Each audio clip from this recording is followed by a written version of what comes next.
What's up, everybody? Welcome to the Being Beautifully Honest podcast and channel. And whatever platform you're listening to this on, I just want to let you know I really do appreciate it. And if you are a subscriber, thank you so much for being a subscriber. But if you are not subscribed yet, please do go ahead and subscribe. And if you're listening to this on YouTube while you're at it, go ahead and hit that like button. It's like walking into the room and hitting that light switch. We just want to go ahead and brighten up the place. And let's get into this conversation, guys. I was debating whether I was going to talk about this subject, but honestly, I just thought I would speak about it. And to me, it's funny. This news that came out recently regarding the Freaknik and how there's a documentary that's going to be coming out sometime next year on Hulu that's going to be executive produced by, I believe, Jermaine Dupri and also Luke, who goes by Uncle Luke of the group 2 Live Crew, and how there's a lot of people that are in an uproar about it, more so because I feel shame and hoping that no one gets to get a glimpse of how they were wilding out back in those days. And to me, like I said, I just thought it was kind of funny, but I wanted to just talk about it briefly because when I heard the news about a potential lawsuit to shut this down, it just made me scratch my head a little bit. And I just said, you know what, we'll see what comes of it. But here's the story. And this story is actually coming from Black Enterprise. And the story title is actually, Whoop, There It Is. Now, I don't know if you remember that song from back in the day. Actually, sometimes the song comes on the Pandora radio stations that I might play every now and again. But Black professionals reportedly filing lawsuit to stop release of Freaknik Documentary. Okay. So, like I said, Hulu's got a documentary that's coming out about Freaknik. And earlier this month, Hulu teased the upcoming documentary, Freaknik, The Wildest Party Never Told. And the documentary highlights the infamous Spring Break Festival that swept the 90s and had many in a chokehold. Now, this is a story I'm reading. I'm not saying this myself. Taking place in Atlanta, Georgia, each year, swarms of people, primarily students from HBCUs, would flock to the city to turn up Uncle Luke style up until the festival ended in 1999. Now, the new generation will get a chance to see what exactly went down and led to Freaknik's demise when Hulu releases the documentary, which was executive produced by Luther Uncle Luke Campbell himself. And everyone is not on board with it. And there's a group of Black women professionals, more specifically comprised of one politician, 3 high-level corporate executives, and 1 judge. And they've lawyered up and are threatening to sue Hulu in hopes of stopping the documentary's release. One woman, a married mother of 3 who makes over $1 million annually, believes the documentary shows her in an unflattering light, and there are already videos circulating online she doesn't want her children to see. Oh my God. I'm sorry. I'm laughing because it's like, Okay. And this is why I wanted to talk about this, because I don't know. I was a teen in the 90s, okay? I never went to Freaknik. I never had a desire to go, but I used to hear about it. And I'm in the South. I'm not in the Atlanta area, but I remember hearing about people going to and traveling to Freaknik. And I also used to hear people talking in high school about people they either knew that went, maybe they even went. And I used to hear about the stuff that was going on. And there was no internet back in those days. Videos were in the form of people having actual camcorders. You didn't have the iPhones back then where you could just pull your phone out and record somebody on your phone. And so there was a lot of effort that was made to make videos back then. And to me, this is just my personal opinion, and I'm just being beautifully honest, and this is why I wanted to talk about this. At this point in time, I get it. People who went to the Freaknik and were, like they say now, turning up. They didn't say that back then, but that's exactly what they were doing. Okay? Unless they were drugged,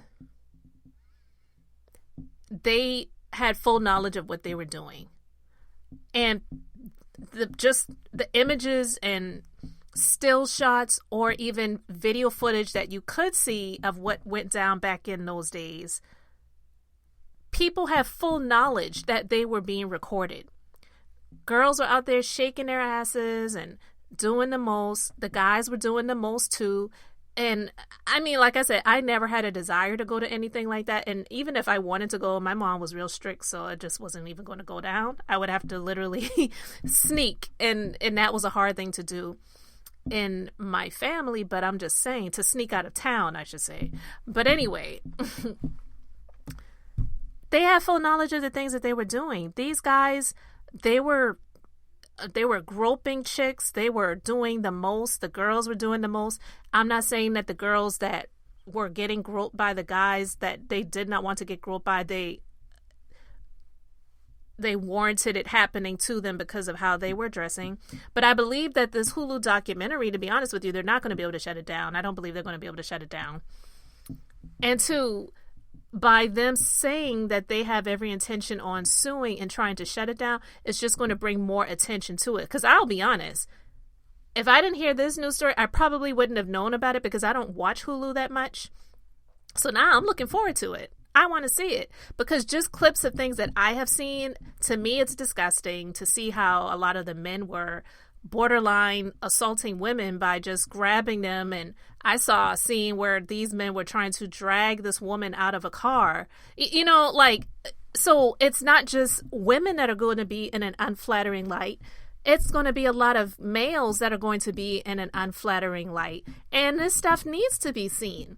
Because if you don't learn from history, you're doomed to repeat it. And I'm just saying, the way things are now, there's a lot of debauchery going on. And listen, guys, I might sound like the biggest prude in the world, whatever, but I can say this for myself. And this is one of the reasons why I hate when people talk about their past in terms of things that they've done sexually, if they've slept around with a number of people, and then they blanket and say, well, everybody has done it. And it's not true, because that is a form of judgment. And it's funny to me when people who either are sluts or whores or they sleep around, male or female, I'm not just speaking about females, because sometimes, unfortunately, it's just that label given to females, but males can be those things too. And more times than not, they are those things when they label the females as that, but they don't label themselves as that. Well, you know, you're doing it too, so you have the same label. But those who live that type of lifestyle, who do sleep around with multiple people or have done it and slept around with multiple people, they don't want people who have not lived that way to cast judgment on them. But when they speak about what they do and they want to speak about it freely, then they want to say, well, everybody's done it. And that is a big judgment. That's not true. And that's one of the things that pisses me off, because like I said, that might sound like the biggest prude in the world, but I can say of a surety that I have never slept around. So it really bothers me when I hear people blanket everyone as, well, everyone's had a past and everyone's done stuff like that in their past. No, everyone has not. But if you find someone that hasn't, then you want to put a label on them to make it seem like, well, you're boring or you just haven't lived life. Living life has nothing to do with slinging your private parts all over the world for everyone to indulge in. And so I just wanted to put that out there and say that. So that's, again, one of the things that pisses me off. But getting back on the topic of Freaknik, okay, when people who have had their experience with that in the past and they don't now want people to be able to see possibly them on a documentary, you knew that these people were recording you. You knew these people had video cameras all around, and you allowed yourself to do what you were doing and be recorded. And if you didn't want to have that even be a possibility, then you just don't put yourself out there to prevent the possibility of being recorded. I have never allowed anyone to record me, and like I say, it may sound like a prude, but I've been married to my husband for a long time, and I have not even ever allowed him to record me doing anything, because the mindset that I have is that if it is recorded, at some point in time, someone else can see what you recorded. So if you don't ever want anyone to see that, then you just don't do it. So that's the point that I was trying to get to when it comes to the nanas and the grandmas and the mommies and the aunties and the mother-in-laws and all those, different people who are freaking out now with the possibility of them being shown in a light that they hoped was, buried at this point in time where they are in life.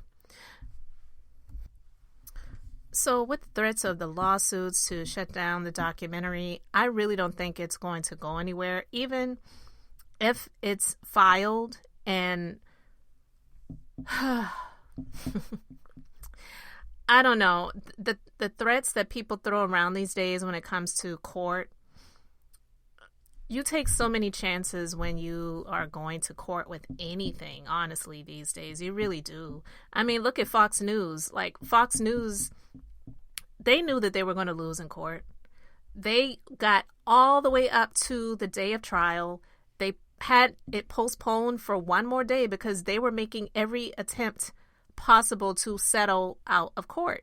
And then on the second day, the day they extended it to for the trial to begin, they settled out of court for $787 million. That's not anything to sneeze at. And trust and believe, they settled for that amount because they knew that if they took it to court, their chances were slimmer of them winning. And the company Dominion voting machines, whatever, their full name is, the likelihood of them getting an even higher judgment against Fox News was going to be the case. So I'm just saying that to say, even big corporations like that, they don't want to deal with court. Okay? These people who are nervous about themselves being seen in a negative light, and because of the lives that they're living and leading now and the livelihood that they are able to have based on the careers that they have now and the choices that they've made and the decisions that they've made in their careers, which is great, great to hear it. But you willingly were doing things. And I'm not saying that you turned around to somebody and say, hey, you got a camcorder? Look at these. And you lifted your shirt up. But I'm saying you knew that video cameras were everywhere. That wasn't the type of environment where people were going to be walking around with release forms for people to sign. Say, hey, I'm out here with my camcorder. I'm going to need you to sign this release form, even though I know you're out here wilding out and just acting a fool. Because maybe in 30 years, this might wind up on a documentary for many, many more people to see versus just me showing my friends. I just don't think that it's going to win. I could be wrong, but I'm just sharing my opinion. And also being a former legal assistant, I just don't really feel like they have a long, large leg to stand on when it comes to this. So it's like, it's one of those things that you just may have to live to regret. And who knows if you're even going to be seen, because just because there's footage of you doesn't mean it's going to make the cut in the documentary. So there's that. Well, people are talking about it all over social media. I just thought I would just give my views and opinions on the situation, guys. Let me know, are you looking forward to the Freaknik documentary? Do you feel like those who are really sweating this documentary being released right now and hoping that they can get it shut down will be able to get victory in the court and getting this Hulu documentary to shut down? Let me know your thoughts in the comments section. Thank you so much for liking this commentary, subscribing to this podcast. Guys, this is Beth, and I'm just being beautifully honest. So until the next time, I just keep it brief, beautiful, and now I'm going to say bye.